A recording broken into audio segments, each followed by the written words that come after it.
by being brought up into the Trinitarian life, you get brought into relation with all things. So you become super personal, because to be a person is to be one in relation. And Schmemann and Ratzinger share this idea. So now you've had this experience, you can see as a person, and I mean that in that fullest sense, you see reality as it was always intended to be and as it one day will be. You see water as a means of communing with God. You see the trees, the mountains, the food, everything you realize, you see this sort of foreshadow in it, in which it will all be communion with God. And welcome to the Barrel Aged Faith. Today I've got an awesome guest. I'm so excited to have him, Dr. Andrew Kaethler. He's a professor over at Pacific Catholic College in Vancouver. And he's also done work over at St. Andrew University over in Scotland. We also have a dear friend, Dr. David Baird, who has brought us together for this fun interview on eschatology. So thanks for joining me, Dr. Andrew. My pleasure. Great to be here, and a great connection with Dr. Baird. Yes, he's for those that don't know, he was my very first guest on my channel on Barrel Aged Faith, and we actually talked about, ironically, eschatology and ecology and the resurrection. So I believe these are like topics that you enjoy exploring and researching and teaching about. Very much so. Yes, it's always in the background. Yes. So I was going to ask you if you could just give me a little bit more background to who you are, where you've been, just briefly, and then we'll jump in to have a fun conversation about eschatology and go from there. Sure. Yeah, I'm the academic dean and professor assistant professor at Catholic Pacific College. Been here for about 8 years. It's a liberal arts college, and we teach mainly theology, but we teach some course such as beauty and the sacred. I don't teach that course, but we have a great prof who does that. We have some English courses, and then we teach everything from theology of the body to C.S. Lewis, to sometimes I teach a course on the Inklings, to courses on Joseph Ratzinger, and other courses. So, which in the college is affiliated with Trinity Western University. We're a teaching affiliate for them, an independent institute, and which creates some very interesting dialogue, because Trinity Western University is Canada's premier evangelical university. So we literally have a river between the two of us. I refer to it as the Tiber. And but unlike the more metaphorical Tiber, there's a lot of going back and forth across this Tiber. So we have a lot of non-Catholic students that attend here as well. So it creates great dialogue, and you get the wonderful ecumenical sort of conversations that flare up. Oh yeah, that's beautiful.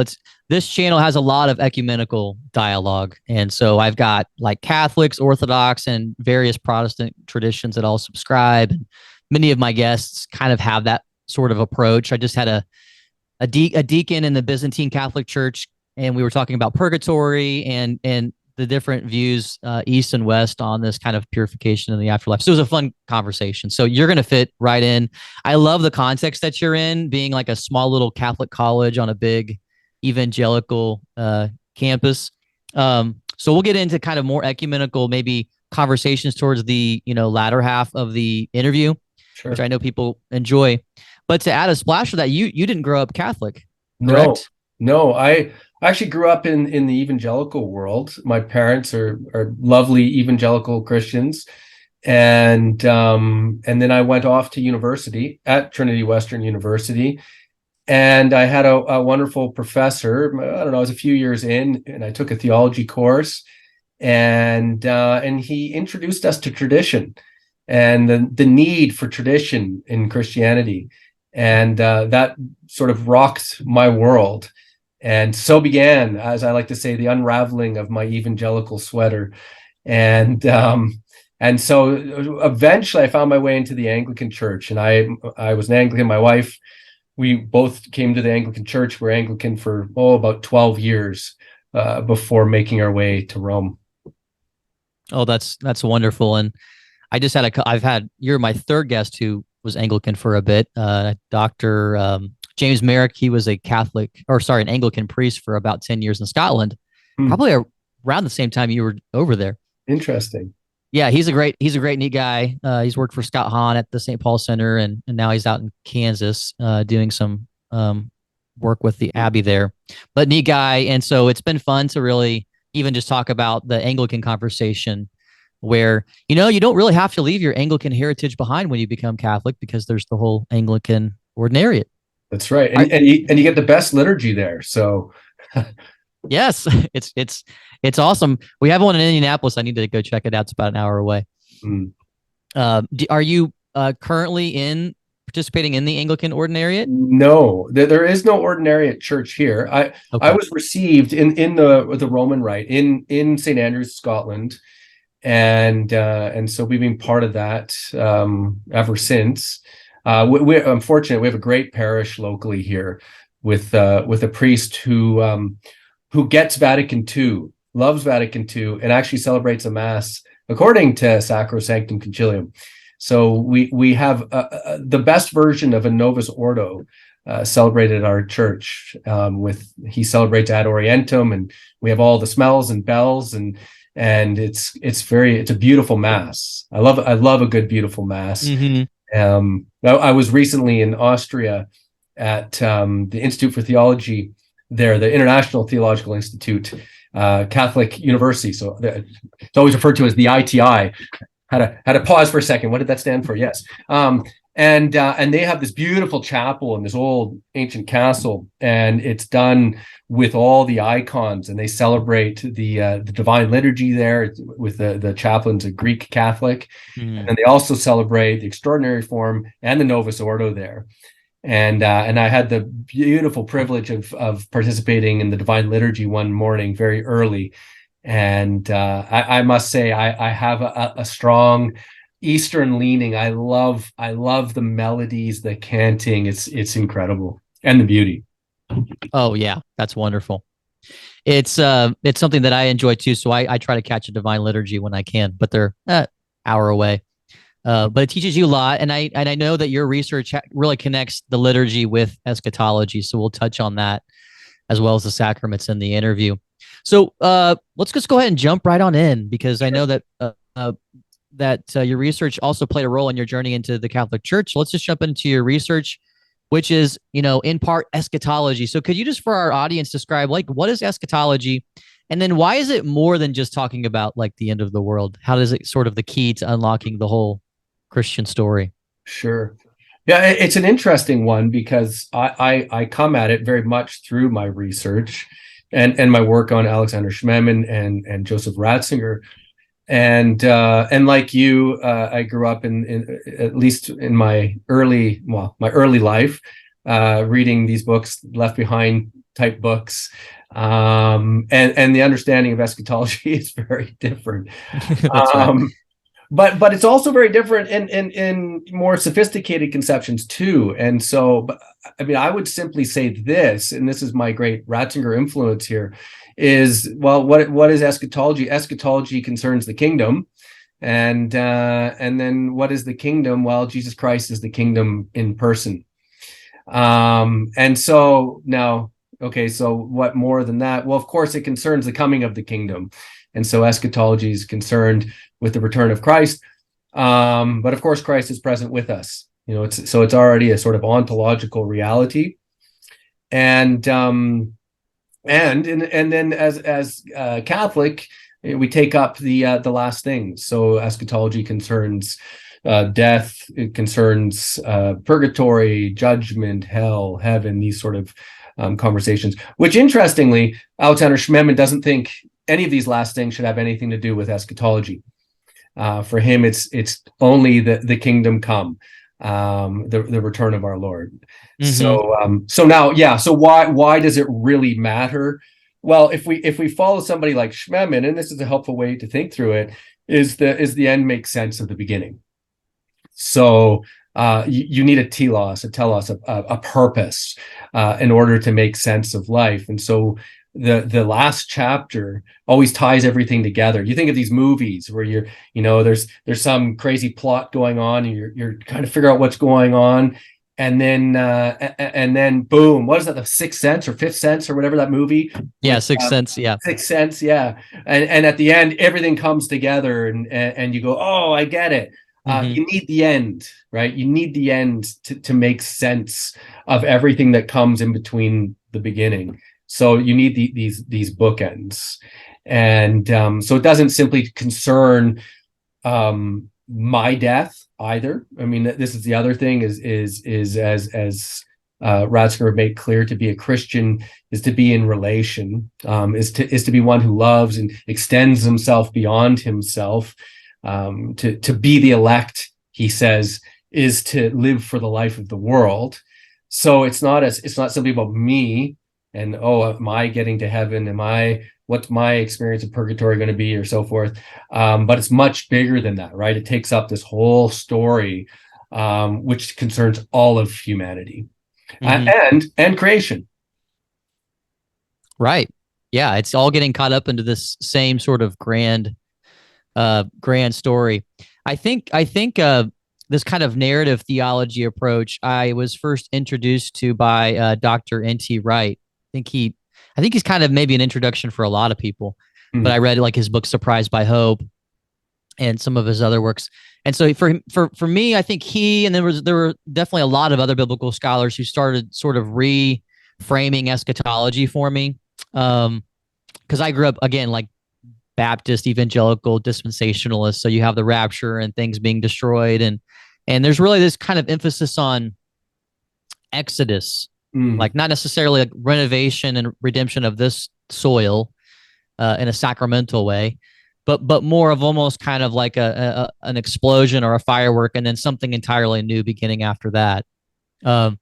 Did Dr. N.T. Wright's writings influence you at all when you were an Anglican and also kind of beginning to read about Orthodoxy and Catholicism?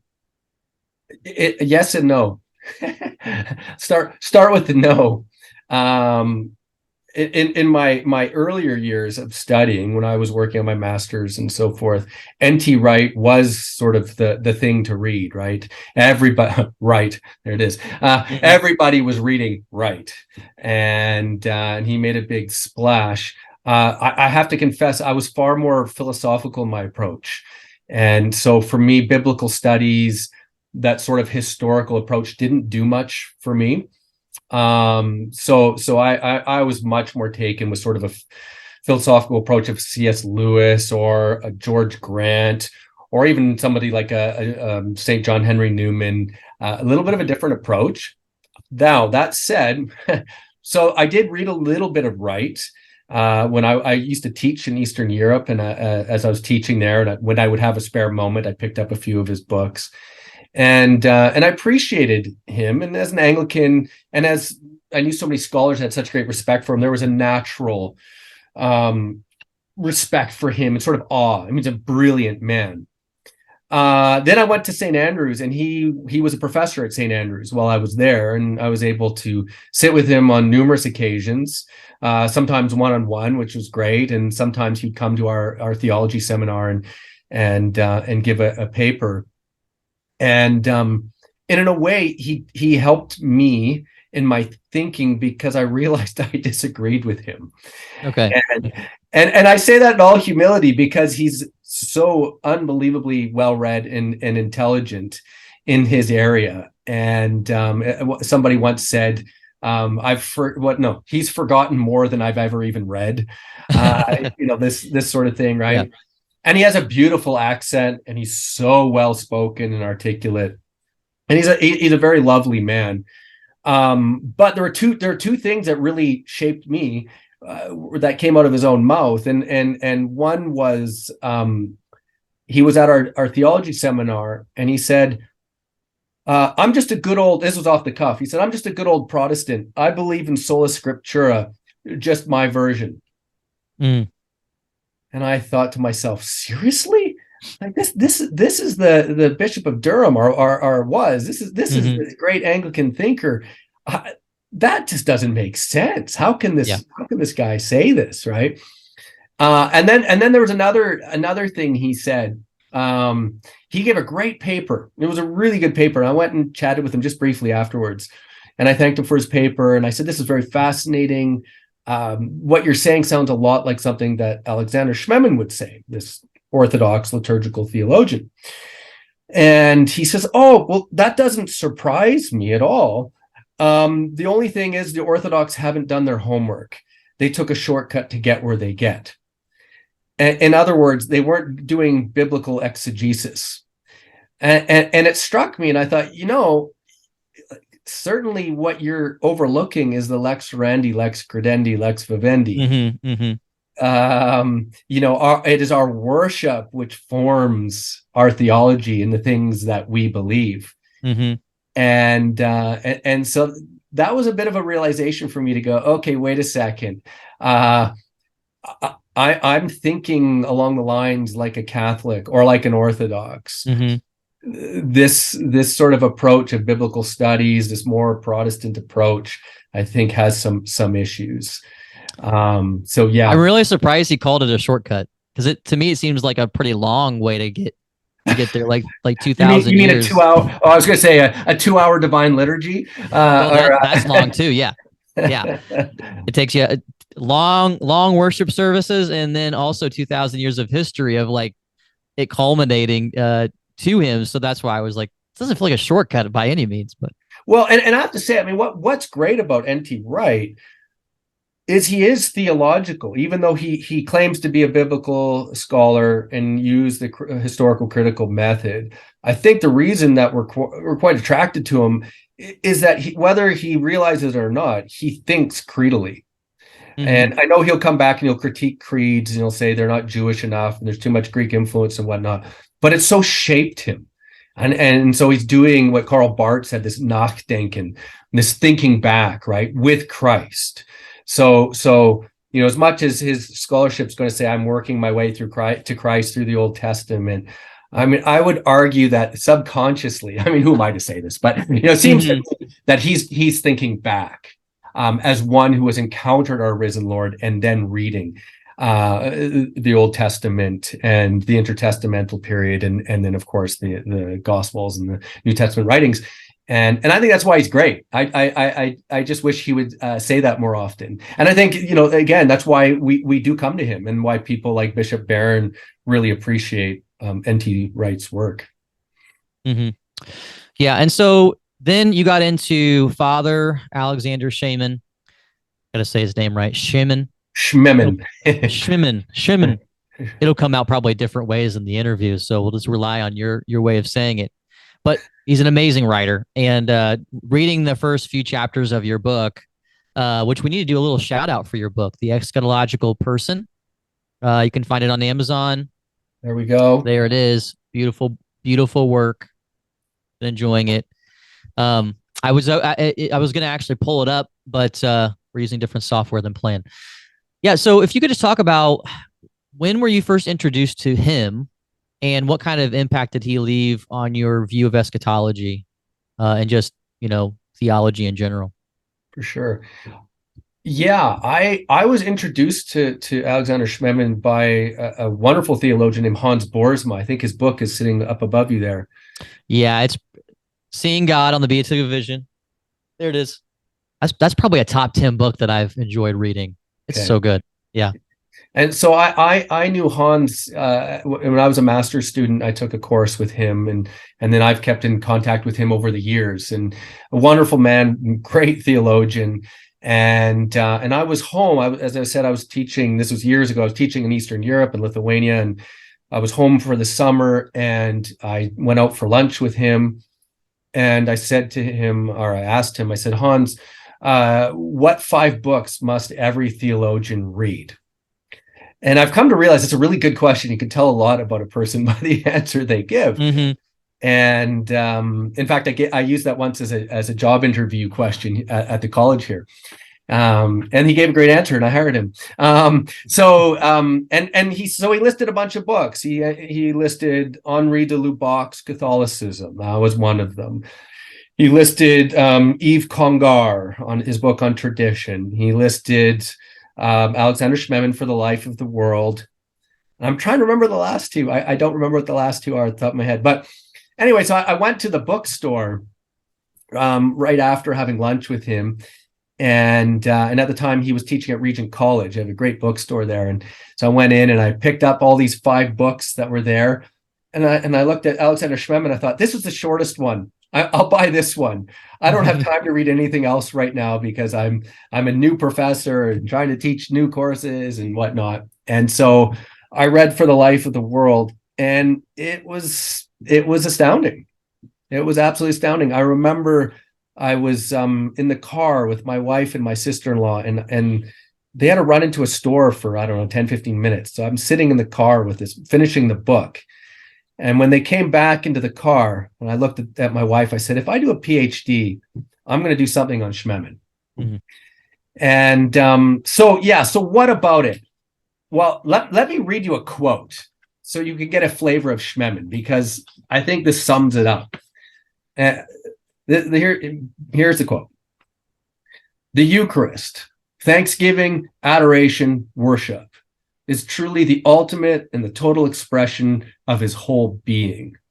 Man was created for Eucharist, for the pure love of God, for the sake of God, for the recognition of God as the content of his very life, as the goal of all his goals, the answer to all his questions, the purpose of all his desires, the object of all his knowledge, the fulfillment of all his power, and his thirst for love. Eucharist is the divine element, the image of God in us. It's full. It's so rich, and yet there's a poetry. And in many ways, it was the poetry of Schmemann, I think, that drew me in. The way that he would flip things to make me think in a different way, partly just because he's Orthodox and growing up in a Western setting. And, at this time I'm an Anglican, which has some Orthodox leanings, but then just Schmemann is so unique too. He's a liturgical theologian. So he really gets the lex orandi, lex credendi. Mm-hmm. And so, when he would say things like, what is sin? Sin fundamentally is ingratitude. Whoa. Wow. What does that mean? Right. Mm-hmm. And then you begin to ponder this, and everything for Schmemann is concerning either the Eucharist or eschatology. And then you think, okay, well, what's the Eucharist? Eucharist literally means thanksgiving. So you think, okay, the sin is our ingratitude, that we don't turn ourselves back to our Creator. And the Eucharist is not just turning to our Creator, but being taken into the life of the Creator. And we become thanksgiving by participating in his thanksgiving. I mean, mm-hmm. this to me was just so astounding, so beautiful. And then, of course, his sacramental image of reality. I mean, For the Life of the World, he's trying to articulate a sacramental vision of the cosmos, effectively, and of life. Why is life worth living? And that really took me in. I think there are problems later, and it comes out. I talk about this in my book, but there weren't these issues I didn't see when I first read it, and I just, it was very moving. Very moving. And it's clear this guy's writing as a man who's holy. He's encountered our Lord. He's not sitting there from his chair. This is a worshiping man himself. Mm-hmm. And this drew me in. In fact, when eventually I even contacted his wife, his widow, and Juliana Schmemann, and she wrote me a couple emails back. I think she was as intelligent as he was, and she had some very profound, beautiful things to say as well. And I realized, in a way, why is Schmemann so beautiful in his writing? Because there's a sort of poet underneath it all. He loved French poetry. In fact, he taught some courses on French poetry and literature. And so I think this came to bear on his writing. So you don't get this sort of cold, abstract, dry thinking. You get this poetic way of doing things, which has its drawbacks. There are issues because of that, because he's not always coaching. He doesn't always hang together. But it's inspiring. Mm-hmm. That's beautiful. Yeah, I think when I like have been reading him, it did remind me of when I was reading N.T. Wright's book Surprised by Hope, where he speaks of the sacraments as almost kind of like this appetizer of the new creation to come. So like when you partake of the Eucharist, you're partaking of this, Lamb Supper that's going to be happening, or the tree of life, which you see in the beginning and the end of the Christian story. And it seems like when you're reading him, it's like he's drawing all these lines between the sacraments and liturgy to the whole Christian story. Um, Very much so. when you go to like a divine liturgy and you even see kind of Eastern architecture of like what their church even looks like, it's a dome shaped in kind of like the shape of like the cosmos with Christ being the center. And it seems to me that like the way that Eastern theology is done is deeply impacted by the liturgy. Of course, it is in East and West, but even more so, there seems to be this kind of organic connection of doing theology. Have you seen the same thing? Oh, definitely. And I think it's part of their apophatic, their negative approach to theology, right? It's you encounter God in his mystery. And in the West, we tend towards circumscribing God. And Schmemann was very critical of the West for this. And I don't think his criticism was always fair. But his overall point is true. We do have this tendency. We want to define things. Now, why do we want to define things? Well, we want to better understand them. But then what it often does, it ends things for us. And what I think the Orthodox don't want to do is they don't want to end things, right? You don't get led to a cul-de-sac where it stops. It's a through highway all the way. And one of the reasons I really like his For Life of the World, I still use it. I used it last year for a course I taught here, because I wanted my Catholic students to think beyond the things that they accept. So let's say transubstantiation. Every young Catholic has probably learned what transubstantiation is. And so when I go and receive the Eucharist, I'm receiving the body and blood of our Lord, and you can see it the way from when I'm talking, they kind of, blah, blah, blah, and they don't care. Yeah, got it, done, right? And that's what Schmemann's reacting to, is this like, okay, got it, done.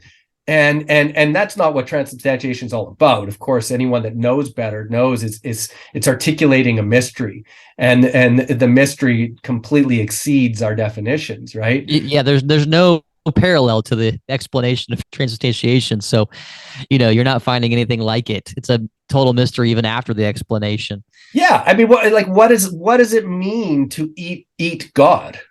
Right, like what is going on, and so yeah, we can talk about transubstantiation. Helps make sense of how Christ, in a sense, how would you say it, incarnates himself historically present for us, and that's great, but it's so much more than that, because then as Saint Augustine would say, yes, we ingest God, but unlike normal food, when you ingest it and we turn it into ourselves, the inverse happens. We get brought into the life of God, and so this is the process of deification. And so Schmemann's so good at constantly bringing us back to this mystery, and Western theology at its best does the same thing. But because of our desire to make sense of things, we sometimes overlook mystery. I mean, a great example even with this is I'll often tell my students, like, okay, where does the term sacrament come from? Oh, sacramentum. Where does sacramentum come from? Oh, well, the other Greek or the other Latin word is mysterium, and which comes from the Greek word mysterion, right? And of course, we all get that in English, that the sacraments then are what? Mystery. Now, a mystery, because we named it, we can talk about it. Clearly, we can say something about it. If we couldn't, we wouldn't be encountering it. But it also is the thing that exceeds our grasp, and it remains a mystery, and it always will remain a mystery, as God himself will. God, we will plumb the depths of God forever and ever, and never reach the bottom. Further up and further in, as C.S. Lewis would say. Exactly. Yeah, one of my favorite lines to use for the sacraments and for all of Christian life, that deification We will never exhaust who God is, and therefore the sacraments are inexhaustible. Right. Yeah. One of the lines I've taken up repeating a lot to my students is St. Augustine's line, "Si comprehendus non est Deus." If you understand it, it is not God. And the story goes that St. Augustine would recite this to himself over and over and over again. And I think that's a good practice. And then what, and I think it ties back to Schmemann. And I love Schmemann's notion of gratitude. I think it's so potent, so important. And I think when we rest in mystery, we realize that God is so beyond us. It opens up our gratitude in a way we can't take something for granted. It's so beyond us. So it really does leave you in a state of thanksgiving. So he also talks about how secularism is a threat to this kind of understanding of the sacramental worldview or imagination that he just kind of drenches his theology with. Why does he view secularism in the West as a big threat to the Christian identity? And then what are his solutions? He mentions like martyrdom, the spirit of martyrdom, asceticism.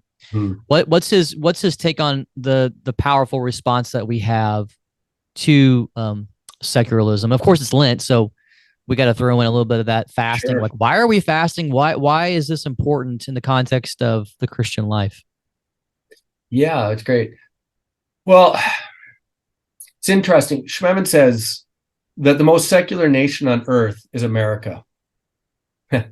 and Schmemann became American. He came over in 1952, I believe, from France, and spent the rest of his life in America. So he wasn't trying to be cynical or overly critical, but I think it's a really interesting claim. And so how is that America? And he's writing this, let's say, in the 60s or 70s, where still the majority of Americans are going to church. And Schmemann says, yes, that's right. The majority of Americans are going to church, but they only think like a Christian one day a week, and then they think completely differently the other 6 days of the week. He says that's secularism. And so what I mean in shorthand, effectively, what does that mean? Well, the secularist doesn't recognize the world as sacramental. Father Harrison Eyre, a friend of mine, who we just had out of the college last week here to give a talk, he wrote a book called Mysterion. And he gave a great definition. He says, what is modernity? Which modernity and secularism, I'd sort of lump these together. He says it's the rejection of mediation, or the denial of mediation, which is saying that same thing, right? And so for Schmemann, if we don't see the world sacramentally, we don't see God. We can't encounter God. So, okay. So he says now talking more about secularism, more particularly, he talks about these reductions, right? He says there's two reductions. He says there's the historical reduction and there's the sociological reduction. The historical reduction is a type of historicism. So we think of somebody like a Heidegger, which were beings in time, were locked within time. So what was true yesterday is not necessarily true today. Okay, because we're locked within that sort of mindset. We can only see the current, the present. Mm-hmm. And then the other reductionism is the sociological one, and this is one really prevalent today. And interestingly, Schmemann dies in 1983, and if I have my dates right, and so he's way ahead of himself, because effectively what he's talking about is critical race theory.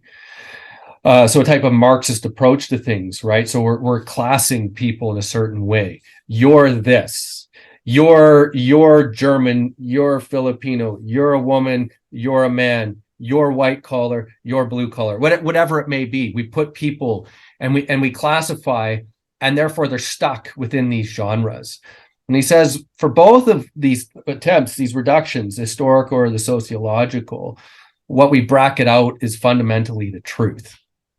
And the truth about what it is to be a human person. We can't see it, because on the one hand, we can never go there. We can't speak of a human nature, because we never really know what we are, because we're in the flux of time. And the other, we're categorized. Mm-hmm. So this is the sort of secular situation. So what's his solution? As you say, okay, yeah, martyrdom. And why martyrdom? And of course, our baptism is a type of martyrdom, right? Dying with Christ. Mm-hmm. So this practice of dying to the world is so key, because if we don't die to it, we're enslaved to it. So this is when he talks about being the kings of creation. Well, how are you the kings of something if you're a slave? So I mean, and let me explain this in a better way, because I think this is really beautiful. Oh, yeah. So if you think about this and you think, okay, what's my weakness? I love food. Okay, I love it. I love Italian food. I love Italy because of its food. I just love good food. Maybe somebody else loves drink, good beer, whatever it is. We can all talk about our weaknesses. And he says, well, the moment you worship those things, effectively, you become those things. They take over those things. So if I worship food, I become carnal. I become enslaved to it. I need to always eat good food. Or, I mean, a better example, of course, is drinking, because we have alcoholism. Mm-hmm. You drink, and at first you enjoy it, so you drink more and you drink more and you drink more, to the point that you're an alcoholic and you don't even enjoy it, but you have to drink. So now you're a slave to this thing. You don't even enjoy it anymore. It's enslaved you, right? And so he says, you got to die to the world before you can affirm the world. Once you die to it, you can come back, he says, as a king of creation. And if you think along St. Augustine's lines, it's ordering your love. So if you order your loves right, you can appreciate them each in their place. So I can appreciate a glass of beer or wine, I should say a pint of beer, a dram of whiskey, whatever these things are. There you go. Right? I can appreciate these things when I am king over creation, when I've died to the world. Now they're good. Before that, they just are my masters, right? And then the ascetic approach then follows, or the ascetic practice. So the fasting, as we're doing in this season, is the continual struggle against this way of being taken over by the world, to constantly fight against it, that I remain both king and priest. I mean, the priest is key for Schmemann. So when he talks about the king, he usually lumps it in with the priest. It's the royal priesthood. Because when you're king of creation, when you recognize what it's for, then you're grateful for it. And what does the priest do? He gives thanks and he offers it back to God. Mm-hmm. And so that's what we need to do. That's why we die to the world. That's why we fight against pleasures and often good things, to put them in the place, to recognize that they're not ultimate, so that I'm not enslaved, but they are actually in service to my joy, to my happiness, that they are means of communing with God. Because for Schmemann, everything should be a means of communing with God when it's in its right place. Mm. Yeah, that's so good. I have been learning a lot about this. I have 6 kids, big family, and we didn't grow up, my wife and I, we didn't grow up Catholic. So we're like, what does it look like to have like a sacramental life at home? We go to church, we go to programs, we go to, adoration, all these things, but what does it mean to integrate the Mass and our baptisms and the Eucharist into our home to make it sacramental? Yeah. We're just kind of getting started with that, but you realize when you read history, it's like Catholics used to do that. They used to really have a lot more icons and images in their homes and holy water, and celebrate the feast days, and the village really came together to celebrate, the liturgical calendar. And so the sacramental imagination was in some ways like all around them. Mm-hmm. And I don't know what happened in the Catholic world, because I became Catholic in 2012, but you go to most Catholic homes and it's like iconoclasms happened. It just looks like everybody else. It's crate and barrel and interior design, American interior design world. And so there's not something sacramental. So I don't know if you have any advice, but how do we apply like his teaching of living like this more kind of sacramental Eucharistic life at home? Have you found anything to be working in your own family, or perhaps in the families of others? Yeah, that's a great question. I like the question, because actually, as I mentioned earlier, Father Harrison Eyre, and when he came and spoke and speaking about the sacramental, he called it the sacramental worldview. And I asked him the practical question too. So how would you advise implementing this in life? And I really liked his answer. He said, make food and have people in your house. Or if it's not have people in your house, make food and sit at the table with your family and eat together and fellowship together. And what I really like about that answer is being sacramental is not simply bringing more things from the church into your house. That's part of it. And I agree with you, having icons and candles and crucifixes, all that important and great. But it's also the way we do life. We do everything. We need to become sacramental. We need to become liturgical. And eating a meal is a type of sacramental, where we're communing with each other. It's a primordial sacrament, one could say. It's a liminal event, in which we're doing something deeply spiritual. Everyone knows this. I mean, in a way, every culture has always understood this, right? So even something as simple as sitting down together every night part of your family life, and not just to have calories and fiber and minerals and whatever, but to feast, to enjoy each other's company, to celebrate the goodness of life that's there. One of the things we've done in our house in the last, not quite a year, and it's been really great, is we've started doing a sort of liturgy on the Saturday nights to welcome in the Sabbath. And what I like about it is, as you would know, with sacraments, we always speak within Catholicism that there's word. Word has something to do with sacrament, right? Well, we can try and practice our Sabbath, but when we don't speak it, it's easy to sort of miss that it started. So my colleague here, Dr. David Henderson, gave me a liturgy for the Sabbath evening. And it's very short. It's 5 minutes, and it has a call and response. It's very beautiful. It takes up a lot of this sort of Jewish Seder-like language. Oh God, King of the universe, you've given us the fruit of the vine, and bread of the earth, and these sort of things, which we also see in our liturgy. And it's really short, and you have wine, and you pour wine, you hold it up as a symbol of life and joy, and then you have bread, and you break it.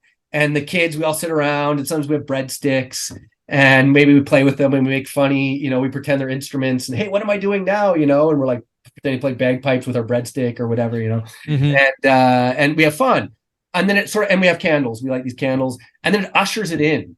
So it's another way to just really sort of elevate the meal as being more than just this pragmatic thing to do. So I really like that. But like you, it's a struggle. We live in this desacramentalized universe in a sense, and we need to relearn to see reality. We need Gerard Manley Hopkins, right? The world is charged with the grandeur of God. It'll flame out like shining from shook foil. We need to be able to see that, right?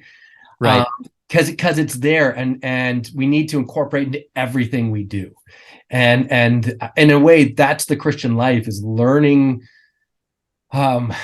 to recognize the presence of God in all things. And I think it's the journey. And I think even in the past, when maybe we were much better at this, it still was probably a journey to really take that in, because you need to internalize it, right? It needs to be part of your very being.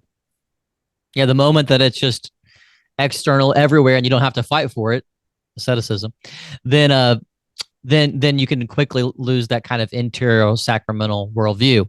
So It's always, no matter what, there's always a battle to be had. I mean, that's not going to go away until the Lord returns. This is a battle, not a cruise ship. So, but I love your answer so much, because I cook. I love cooking. I love having food at the house, and we've tried to incorporate, hey, it's St. Patrick's Day, it's St. Valentine's Day, and then we talk about the person, and then associate food with that feast day in the home. And so we've just been getting started with that. It's Our Lady of Guadalupe, then we're gonna have some tacos or something. Yeah, we do that too in our household. But I got to add the Vespers, the Saturday night Vespers service that you're doing at your home. Yeah. And That's it's pretty cool. fun. And what's neat about it too, there's a gathering. The sacraments. It's not an individualism, right? Sacrament. What does the Eucharist do? It forms the church, right? So I'm being incorporated into the mystical body of Christ, and the physical body of Christ in that sense too, in the church, right?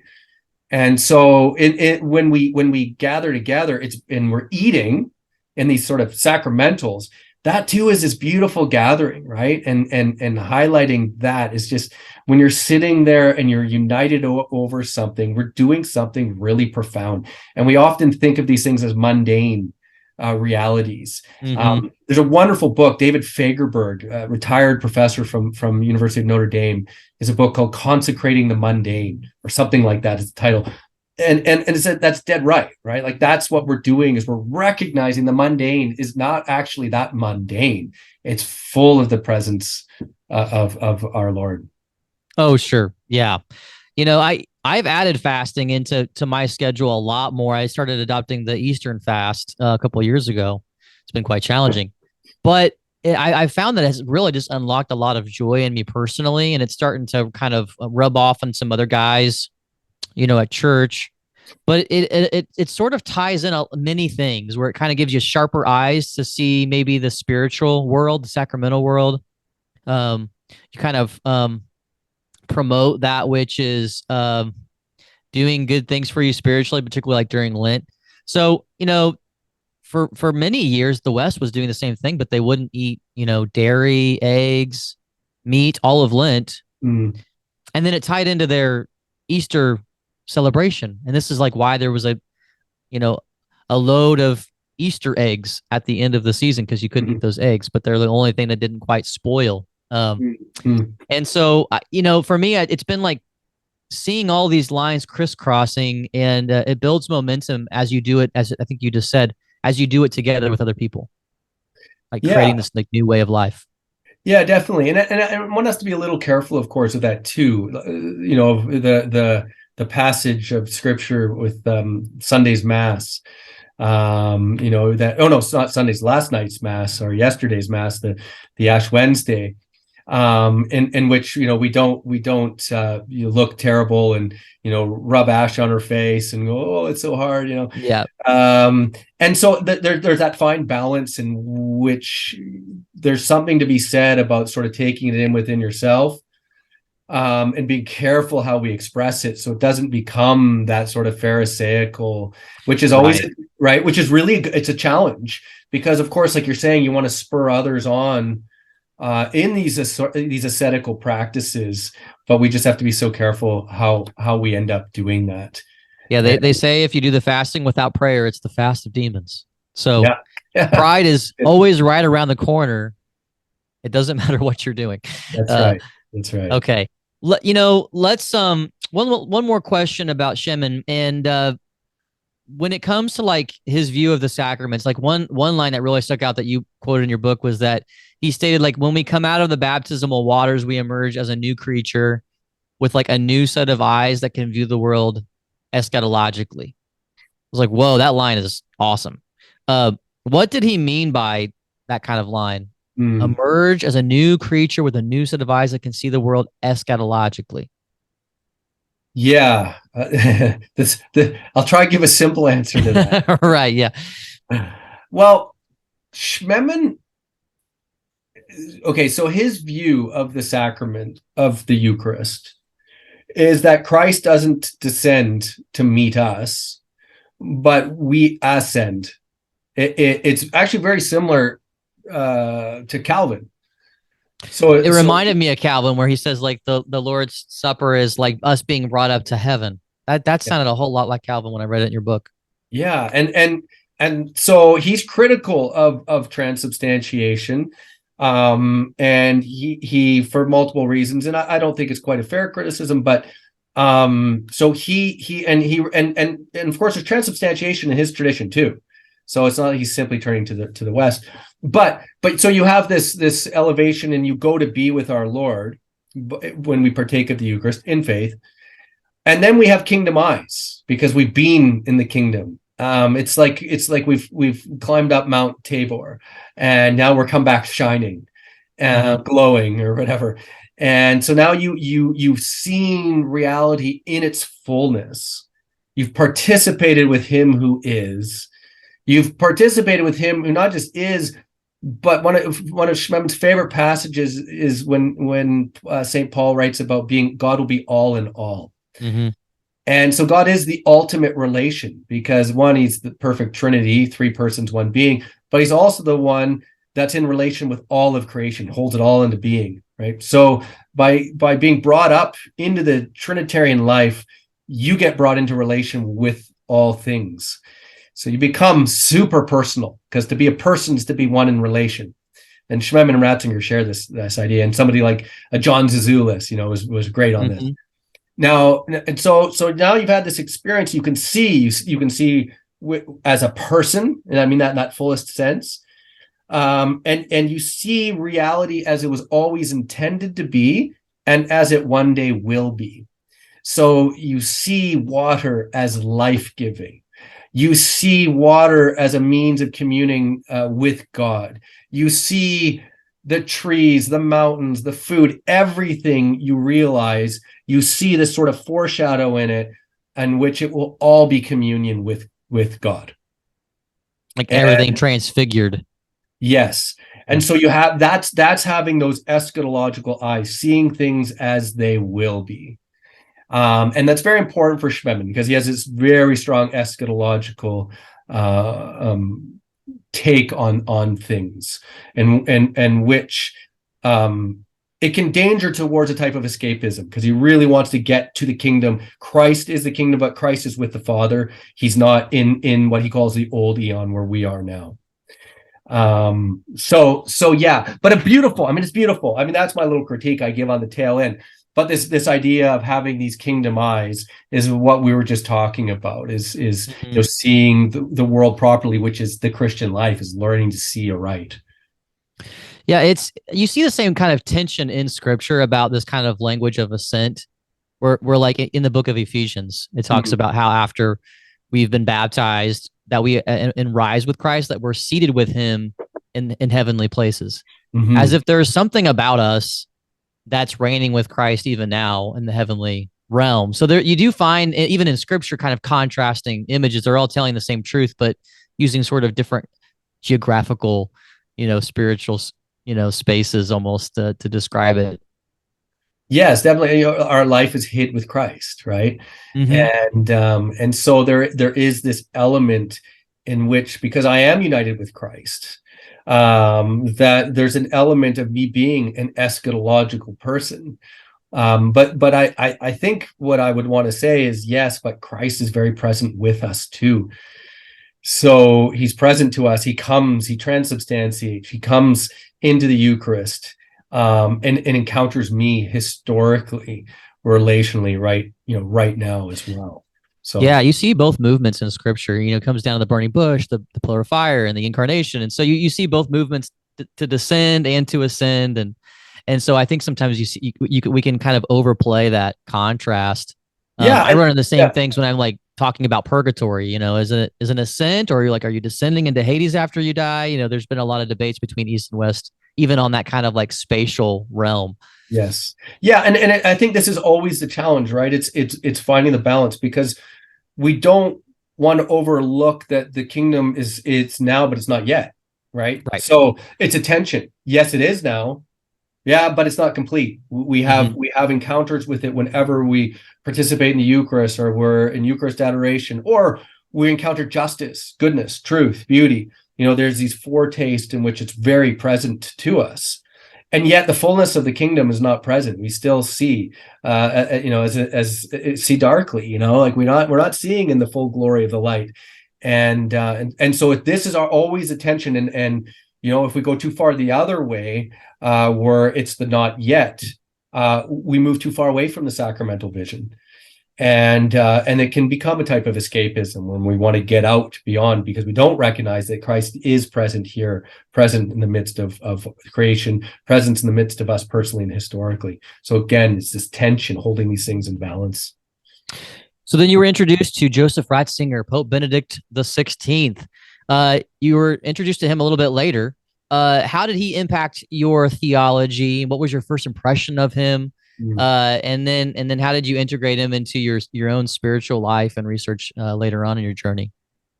Yeah, so I read a little bit of Ratzinger. I read a little bit of his work as Pope Benedict the 16th. I read already his Regensburg address prior to working on my PhD, and little snippets of things here and there. Didn't know that much about him. I went off. I'm in Scotland, off to do my PhD, and I was sitting with my supervisor, and he suggested I should have a Western counterpart to Schmemann. He said it would create a really interesting conversation, and I was Anglican at the time, and I said, "Hey, Rowan Williams." And then, of course, we both looked at each other and said, "Well, he's basically Orthodox." Okay, that doesn't help that much. Right. So we thought, or he suggested immediately, he says, "No, you should look at Ratzinger." He said, "He's a fantastic theologian. You should check him out." So that my first year, I spent most of the time reading Schmemann, because I now had more chance to read Schmemann. I'd read a bit of Schmemann coming in, but not everything, and read and reread. And then I picked up Ratzinger, and I think the first book I read was The Spirit of the Liturgy. And then I think it was a little book called Christian Brotherhood, I think is the title. And then it might have been On the Way to Jesus Christ, or one of those books, Feast of the Faith. I don't remember. And I thought they were good. They didn't hit me, but I thought they were good and they were interesting, and I was learning and whatnot. And I was still literally I was smitten with Schmemann. I mean, Schmemann to me at this point could do no wrong. I just absorbed everything he said. And then I read Ratzinger's Introduction to Christianity.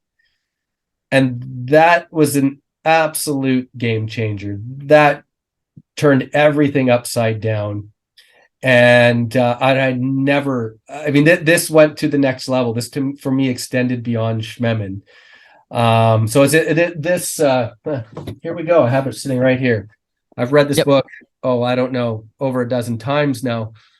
And what I encountered there, and I encountered this with Schmemann, I guess, too, but it hit me in a way much harder, was that to be a Christian is to be a human fully alive.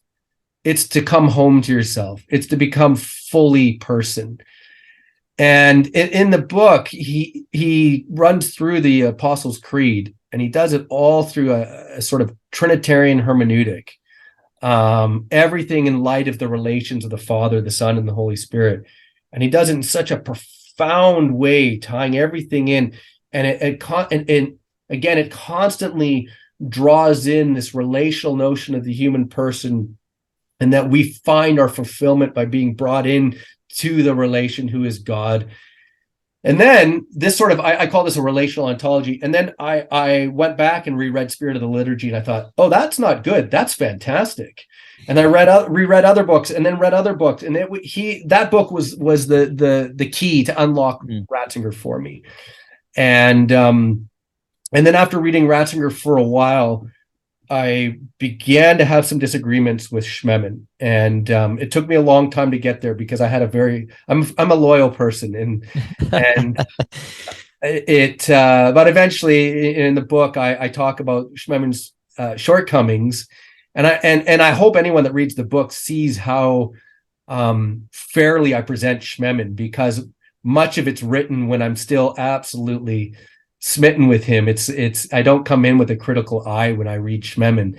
And but anyway, so Ratzinger was eye-opening, and I met some lovely Catholics when I was studying there and started attending Mass. And I thought, if I'm going to understand Ratzinger, I should attend Mass. So I started going to a daily Mass, and that began to open things too. But what Ratzinger brings, and Ratzinger is a beautiful writer too. People often liken his writings to Mozart. He's the Mozart of theology. And so he's not dry, sort of rigid. He's very beautiful. And but he thinks very cogently. He's not a systematizer, but he thinks systematically.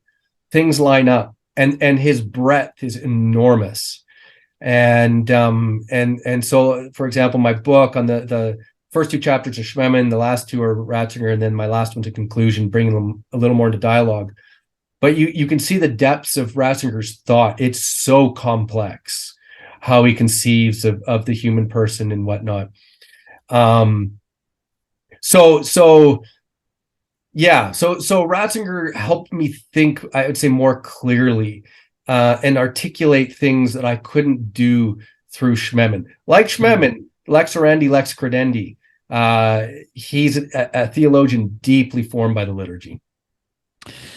Yes, he is. And I was going to ask you, because, you know, he talked about him developing that kind of relational ontology, which is kind of like a person not really being complete without like there being like movement between other people and God. You can probably say it much better. Where do you think he got that in the fathers? Do you think he was like influenced by like Saint Maximus the Confessor and like offering up our will to God's will, you know, having two wills in Christ? Where do you think he was really getting that? Was it more from like trending in philosophy and psychology? No. I think you're right. I mean, you've got the Third Council of Constantinople, and you've got Maximus the Confessor, and his understanding or his writing about the Lord's Prayer deeply influenced Ratzinger in his Christology. Ratzinger is an absolutely Christocentric thinker, which makes him Trinitarian in a major way too, of course. So yes, he was influenced by Maximus the Confessor. Of course, he's an Augustine scholar, so he's influenced by Augustine. He thinks Augustine falls short in this regard because this absolute relationality remains for Augustine in the life of God. He doesn't translate it into the relations between human persons. He's also influenced in his formation by some of the great personalists, such as Buber. And he's definitely influenced by Bonaventure. Ratzinger, he was writing his dissertation on Bonaventure, right? Or he attempted to?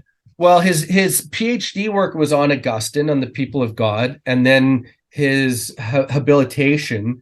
So in Germany, right, you get your Ph.D., but then if you want to be full professor, you get your habilitation, which is you have to write another book on something different. And that was on Bonaventure. Yeah. So he influenced him, but I think like a lot of the communio schools, he was very much influenced by the East: Athanasius, Irenaeus, Maximus, and others, and of course the West too. So I think he's plumbing all these church fathers. In fact, I had a book release here about 2 weeks ago, and I had a professor from Trinity Western University as a respondent, one of the respondents, and he said it was very eye-opening for him. He's a patristic scholar, and he said reading my book showed him how Eastern Ratzinger was, and something he would never have assumed. And I thought, oh, that's great to hear. I'm not a patristic scholar. I mean, of course, I love the fathers, but I'm not a scholar in that regard. And so to hear that from somebody who, and particularly favors the Eastern Fathers, was very insightful and exciting to hear, because I'd like to say that Ratzinger really does breathe it with both lungs. He really is an Eastern and Western thinker. I've sensed it that he's like a Byzantine Bavarian. You know, that's good. I like that phrase like popped up. I was like, that could be a book title, or an essay title. But I mean, just diving into like the Eastern influences on him, and you can pick it up too when you read through all of his audiences on the fathers, and he's just kind of going through one by one. You can really see his love of the Eastern fathers too coming in, which I so greatly appreciated. Yes, and it's his openness. I mean, Ratzinger is always wanting to follow truth. And here's something else really interesting. His one of his former PhD students, Father Vincent Toomey, who actually wrote the foreword for my book, and he's a retired professor emeritus from Maynooth, Ireland. And he tells a story where he was with Ratzinger, and they were in the car because Father Vincent used to drive him around places because Ratzinger never learned to drive a car, and like C.S. Lewis, and he was driving him somewhere and was asking him how his PhD work is coming along, and Father Vincent did this fantastic piece on Eusebius and church authority and whatnot, And and he was telling a bit where he was at in the thesis, and Ratzinger says to him, Father Vincent, have the courage to be imperfect. You don't have to answer everything. and you see that in Ratzinger's work. He didn't get to finish. He didn't write a systematic theology. He didn't write his dogmatics. And he critiqued somebody like a Karl Rahner for trying to be too airtight. He says, because it can't be. I mean, and so there was always this room in Ratzinger's thought, this openness toward mystery. But I think going back to your question, I think a lot of his this relational ontology, this idea that the human person, one who transcends himself, who finds his full existence by stepping over his own shadow into the other. I think it's reading the Fathers. I think it's engaging with 20th century thought. Ratzinger's a big thinker, and he takes up a development of doctrine, takes Newman very seriously. And so it's his own sort of thinking through these things, coming to these conclusions. And he's coming to these conclusions prior to Zizioulas's big book, which was a massive book that sort of dropped on the world. Ratzinger already, years before this, is talking in the same way. That's really cool. I think his relational approach kind of attracted me because I look at things more kind of like ecologically, like seeing like a species operating in its ecosystem rather than like it just being like a dead animal on a table, and you're like taking, seeing its parts and making distinctions, kind of like the scholastics. Sometimes we seeing an animal like on the table and studying all of its parts is one way to do theology, but another way is to actually see it like living in its own ecosystem, like a whale and its babies swimming in the ocean, and then you see what it actually is. And I think sometimes we get a little carried away in the West with thinking too much about doctrine apart from like almost kind of with siloed thinking. And Ratzinger really seems to try to like kind of like correct that approach. Do you see the same things in him? Oh, yes, for sure. And it makes me think of Balthazar. He has this lovely little book called Raising the Bastions. And in there, he says, we struggle to understand tradition because we want to see it as sort of this, this thing that's kind of stacked there and it's getting dusty, and you're dusting this thing off and like, oh, there it is. And he says, no, it's living. And when you read Augustine or you read Irenaeus or Athanasius or Maximus or whoever it is, Clement or Cyril or whatever, these are living voices. You've got to encounter them, and you have to encounter them yourself because they're living, and you need to engage. It's a type of dialogue that has to happen. You're not diving into these texts to find abstracted answers. You're diving into them to discover, to encounter, to bump up against this living thing that's pushing back and forth on you and challenging you to think in this profound new way. And I think Ratzinger gets that deeply, right? And this is why, again, like Ratzinger's so into this dialogical way of doing things, and it's not this sort of modern idea dialogue's the end, it's truth is the end, right? But he's so open that he has many figures in the East that really respect him too. There was a fantastic Orthodox theologian, unfortunately died quite young, Father Matthew Baker, and he I had a few conversations with him. He was supposed to come to a conference I co-organized, and he was a priest, an Orthodox priest, and he was a massive fan of Ratzinger's. And I've met others. In fact, I mean, little side story, which is quite something. When I was out, I'd mentioned I was out in Austria in January at this amazing ITI, Catholic University, and I was out there and I gave a talk. And then two of the people that are involved there, Michaela Hastetter and Father Ephraim, I always butcher his name, Lomidze. They started a house of study together. So Michaela, Father Ephraim, he's Orthodox, she's Catholic. She's a Ratzinger scholar. He was brought to his orthodoxy to be, in a way, inspired to be an Orthodox priest by Ratzinger. Okay. They started a house of study, and it's called STEP, and it's just outside of Vienna. And they offer a master's program. They have students come and live there. They're Orthodox and Catholic, and they study with each other. They live together. They cook together. And then one night they do the Orthodox prayers. The next night they all gather for the Catholic prayers. It's the most beautiful thing I've almost ever witnessed in my life. Maybe the most beautiful thing. Just astounding, the spirit of unity. And in fact, when I was there was a former student of Ratzinger's who lives there part-time, and he was celebrating the Mass, Father Stefan Horn. And so there's this Ratzinger thing that draws them all together. And so here, Orthodox and Catholic, with deep love and respect, praying together, united in Christ. And again, it's like, well, thank you, Ratzinger, because I think you did something for us to help us see, East and West. But if you're interested, check out, if you ever get the chance, check out STEP, STEP.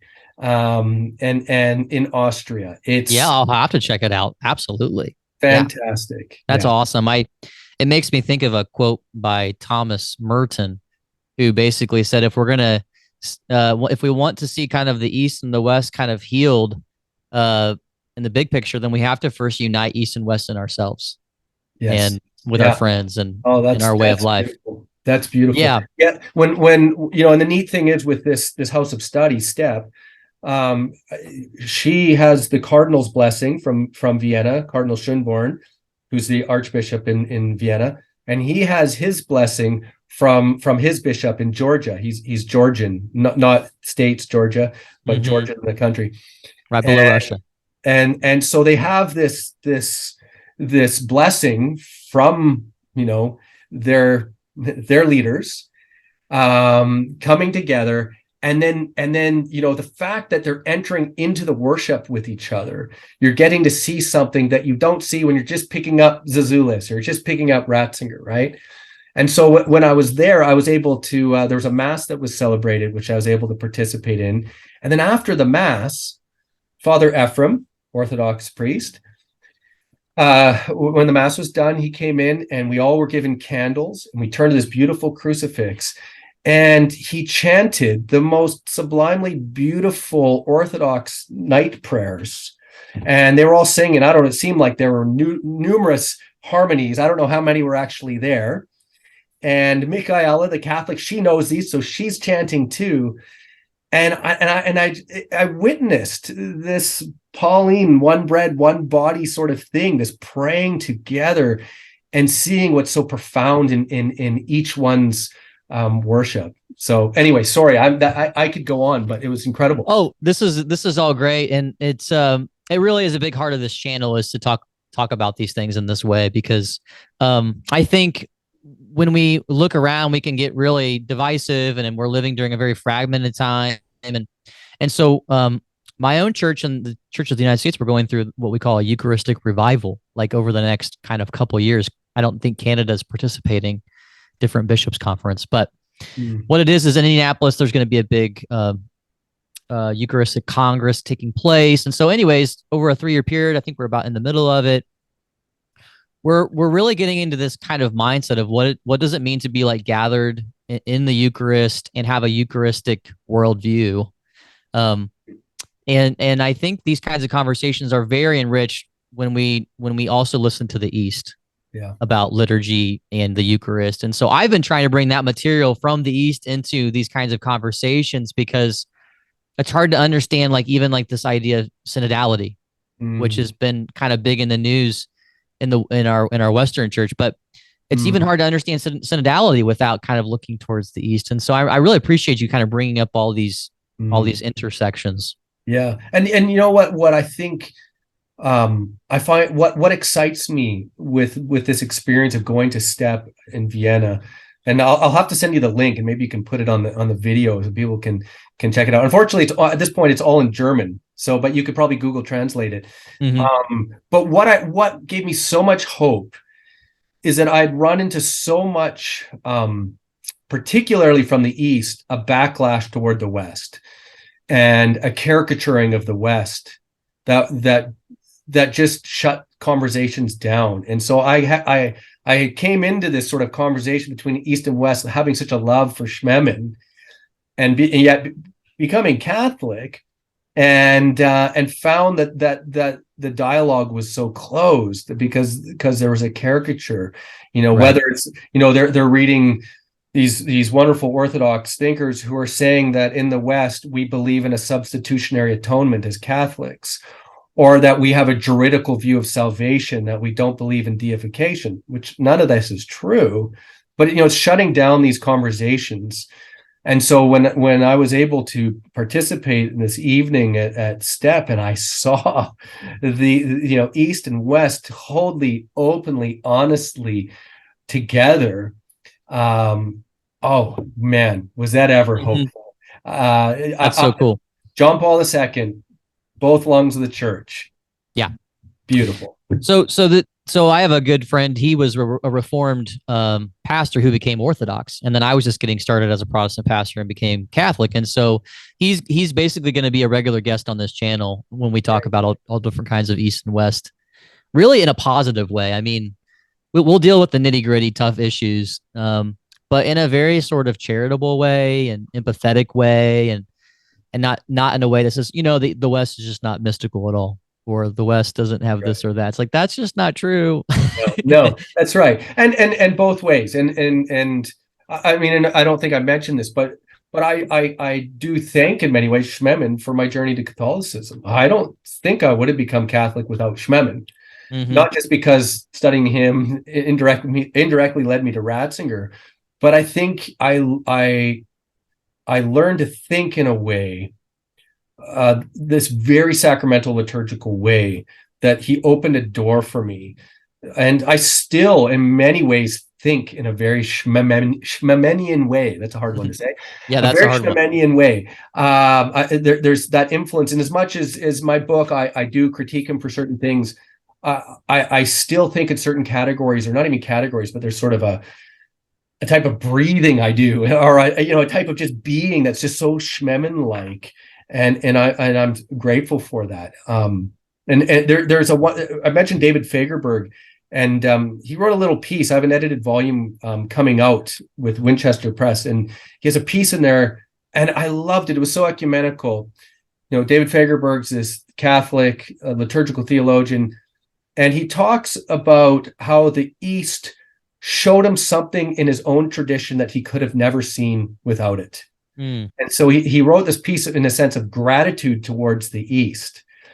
And that struck me. And I thought, yeah, you know what? That's dead right. Like, that's how I feel towards Schmemann. Schmemann taught me to see something. He opened my eyes to something that I'll be forever grateful. And I think if we were to come in like Fagerberg with that mentality, what do we reveal to not just unique things, but how do we help the other go back to their tradition to see it in its richness and its fullness? So yeah, our fathers have passed on a wonderful heritage to the family, and we need to appreciate that, unless it's just like a brand new Johnny Latecomer that doesn't make any sense in the Christian story. But we got to appreciate all that kind of rich heritage. It was funny because I kind of began this really weird journey of studying the Assyrian Church of the East before I became Catholic. Interesting. So you know what I'm talking about. Oh yeah. I knew I did not study like Orthodoxy in depth. This is like a church that the Catholics and the Eastern Orthodox both were like out of communion with, and there's been a lot of interesting things written in English about that church in the last kind of decade, and so you can find it online in different places. And so it was such an odd church for me to study, where it was like, it doesn't sound very, it wasn't like Protestant at all, but yet it had been there since the beginning. Like missionaries from America after, the invasion of Iraq were going and like sharing the gospel in these villages, and they were like shocked that they already had the gospel and they already had a church. And they were like, well, what missionary like first arrived to you, a few hundred years ago? Or they're like, well, it was like the Apostle Thomas. Oh yeah, I've heard of him.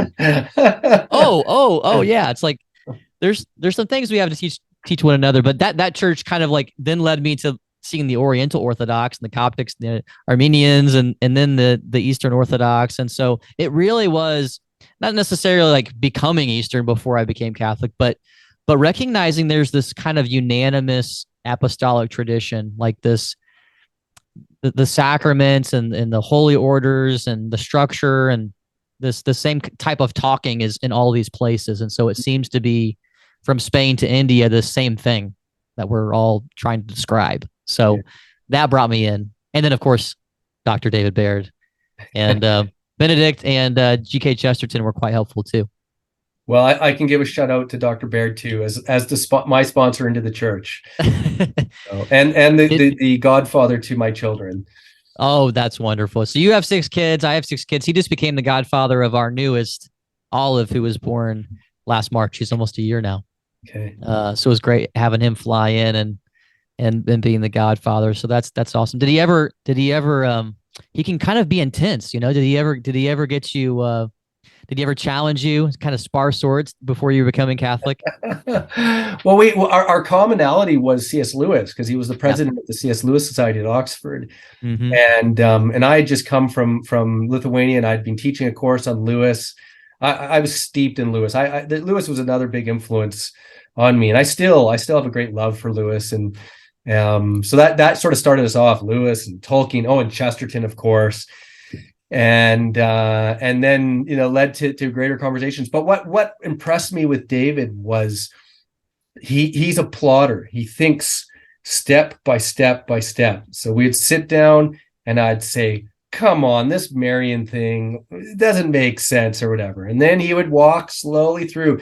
And there's a sort of phenomenological bent with David Baird, where he's very good at sort of tying it in with your experiences, the sort of primordial human experiences of life, which, by the way, is very important for Ratzinger too. And he would tie these in, and he'd walk me step by step by step. And at the end, I thought, geez, that really does make sense. Yeah. And then 3 weeks later, we'd have him over again, and I'd have the same argument because it didn't stick, and you'd again step by step. And so yeah, very, very grateful. He was very patient with me, I have to say.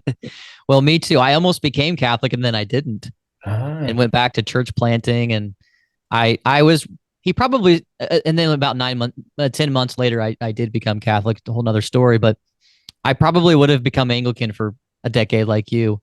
I tell this to my friends that were Anglican, then became Catholic. I probably would have been Anglican for like a decade, and then jumped in. So he saved me. I feel like he saved me some time. It's funny. I was going to say he saved you from Anglicanism, but at the same point, I'm also appreciative for those, whatever they were, 12 years or so of being Anglican, because there's a form of Anglicanism that's very Catholic-like. Mm-hmm. And so that was a helpful forming, I think, for me too, of just a type of, how would you put it, not a common sense, but a theological sense that was sacramental, that was liturgical, and so forth. So I came into the church, into the Catholic Church, not because I wanted more rules, which you'll find a lot of, and you want authority structure, which you'll find a lot of Protestants want, because they're frustrated that there's no clarity, or it all comes down to the subjective opinion. For me, I think it was the whole sacramental reality, the historical, the fathers, that I wanted the fullness of the expression of faith. Yeah. And mine was identical to that. Yeah. It wasn't like I needed some pope to tell me what to do. No. And for that, I'm grateful in that sense, because I think coming straight out of Protestantism, those would have been temptations, perhaps, right? Something else to sort of rest in you. Oh, well, it was the Bible. Everything was the Bible. Well, now I can do it. I have another authority, right? And I think that kind of misses the sort of Catholic ethos. Yeah, I have some Catholic friends, and now they're having a hard time with that. Like, they kind of come in with this fundamentalist view of Scripture, and then they transfer it to like the Pope, magisterium, and then when maybe they're not doing the magisterium, or the Pope isn't doing everything that you like, then it's like, ooh, yeah, it's like, well, it's like I tell them, like, well, you missed this whole big step. I'm like, you got to study all the liturgical rites of the church. You got to study the fathers. You got to study the whole thing. Yeah, and then you can even look at what's happening in different lights. Right. Like, you don't have to jump immediately to heresy or progressiveness. Sometimes they're doing it because actually that was the Eastern approach. That was our original approach. So Vatican II was also kind of tapping into that. So I do think I think your Anglican journey probably did serve you well. Well, thank you so much for coming on to the show. I know we could talk on and on about so many things, but I just really appreciate your sacrifice of time, being a father and a busy professor, coming on the show and just enriching us with all that you've done in your research and love of these two great men. Thank you. It was a great pleasure to be here and to chat and think through these things a little bit. And I look forward to watching your further interviews, particularly with your Orthodox priest friend. Yeah, he's not an Orthodox priest. He's an Orthodox counselor. He was a Reformed pastor. I see. He might be a priest though. Someday I could see him easily doing that. I hope he does, but we'll see. But he really brings a really cool kind of like counseling, mental health perspective in combination with his Orthodox theology. So just neat guy. You got to check it in and subscribe to this video. Below in the comments, you'll see a link to Dr. Andrew's book. So definitely check it out. It's a wonderful book. I'm working through it now. Maybe I'll write a review on it too after maybe a couple months from now. But check out his work. I believe you have some other books too that you've done. Is there any other places where people can check out your work? Yeah, if you go, I'm trying to think. I mean, mainly I have this monograph, and then I have a couple an edited volume, another one coming out, and both edited volumes, which are very fitting for your program. I'm a co-editor. The other editor is my friend Sotiris Mitralaxis, who is a Greek Orthodox from Greece. And so it's another one of these wonderful coming together of East and West. And the new volume, the first volume is looking at ontology and history. It's called Between Being and Time. And then the next volume is called Mapping the Una Sancta. And that's looking at ecclesiology from the East and from the West and various perspectives in that volume. But if you Google me, you can come to my academia page, and I think I have a lot of my articles and at least some pointers in the right direction where you could get some of my work. And then does your college take donations? Should I raise funds for your college? Oh yeah, definitely. There we go. Catholic Pacific College. We're doing some neat work here, and we're always looking for donations. We're excited by the teachings of the church. We're faithful to the magisterium, and we have our archbishop is on our board, and Archbishop Miller, and so yeah, we're doing stuff for the kingdom, and we try to do it well, and influence one life at a time. And we have a very, if you like Ratzinger. Ratzinger sort of is the model for how we try to do things around here. You have a chair there for him, like the chair of one of the departments. we should. I mean, we're tiny. When I developed some of our curriculum, it was very much with Ratzinger in mind. So check out Catholic Pacific College, and you Google it, you'll discover the website. So. Well, we need more universities and colleges like yours, and so I think I really appreciate supporting and helping, finding people to support them, around the world. And so, even just as I have 6 kids, so I hope that many of them go to Catholic colleges, and there's certain ones that I would prefer over others. So it's good for you to growing that wonderful place. And so I appreciate you coming on, and blessed struggle this Lent, and to you. Thank you very much. And so hope to have you on again. Really enjoyed it. And God bless. Enjoy your family. And we'll see you next time. Excellent. Take care.